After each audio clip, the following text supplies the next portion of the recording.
नमस्कार। आज हम हिंदी साहित्य के एक ऐसे दिग्गज पर बात करने वाले हैं जिनके बिना आप कह सकते हैं आधुनिक हिंदी आलोचना और इतिहास वो अधूरे से लगते हैं। जी हाँ, आचार्य रामचंद्र शुक्ल। हमारे पास उनके जीवन और काम से जुड़ी कुछ अहम जानकारी हैं और हमारा मकसद ये समझना है कि आखिर क्यों शुक्ल जी को आलोचना का सम्राट कहते हैं, हिंदी साहित्य में उनका इतना ऊंचा मकाम क्यों है।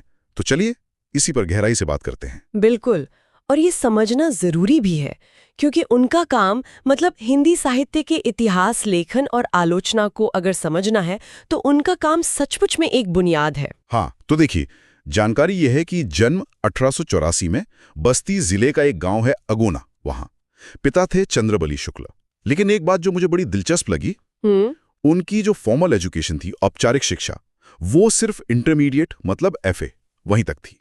सोचिए जरा। हाँ, ये बात वाकई हैरान करती है और सोचने पर मजबूर करती है कि इतनी सीमित औपचारिक शिक्षा के साथ वो भाषा और साहित्य के इतने बड़े विद्वान आखिर कैसे बने। सही कहा। सीधे सीधे तो नहीं पता चलता कि लगन कैसे आई, लेकिन उनका जो करियर का रास्ता रहा है वो शायद कुछ इशारा करता है। जैसे 1904 में उन्होंने मिर्जापुर के एक मिशन स्कूल में ड्राइंग मास्टर की नौकरी से शुरुआत की। अच्छा, ड्राइंग मास्टर। हाँ, और फिर 1908 में काशी नागरी प्रचारिणी सभा गए और वहां हिंदी शब्द सागर के सहायक संपादक बने। ये बहुत बड़ा प्रोजेक्ट था उस वक्त का। बिल्कुल, हिंदी शब्द सागर पर काम करना मतलब भाषा की नस नस से वाकिफ होना। इस अनुभव ने यकीनन उनकी भाषा, शब्दों पर उनकी पकड़ को बहुत गहरा किया होगा। हाँ, एक तरह से नींव रखी होगी आगे के काम की, कह सकते हैं।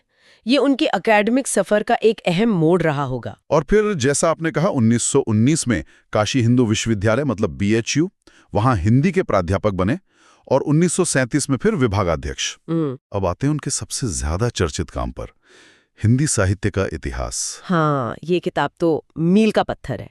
इससे पहले भी इतिहास लिखने की कोशिशें हुई थीं, लेकिन थोड़ी बिखरी हुई थीं।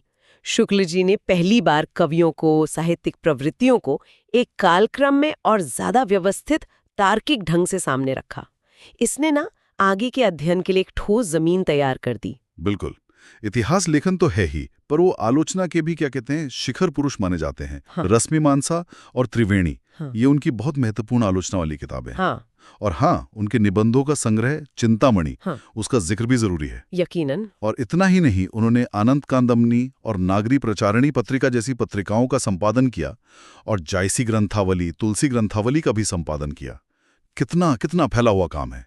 बिल्कुल, और उनकी आलोचना सिर्फ ये नहीं कि अच्छा कहा या बुरा, उन्होंने बाकायदा मानदंड विकसित किए